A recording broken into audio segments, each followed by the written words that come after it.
Hey friends, if you wish to know the idle CPU and GPU temperature range on your Windows computer, then please watch this video.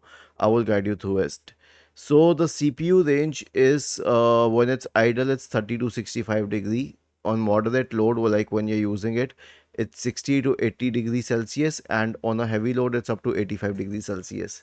And as for the GPU, it should be less than 55 degree when it's idle, and low to moderate load 70 degree, and heavy load 85 degree. But this is just an idle benchmark, it is not conclusive. It depends upon the computer. In my so my suggestion for this is that if you're using a mid-end or a low-end computer, never run a game on it. Okay, never run a video game on it. Only run video games on high-end gaming specific computers which have proper vents. Otherwise, it can lead to a lot of problems to your computer. Was this helpful? If yes, then please subscribe to the channel.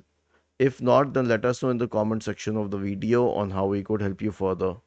Thank you for watching this video and have a nice day.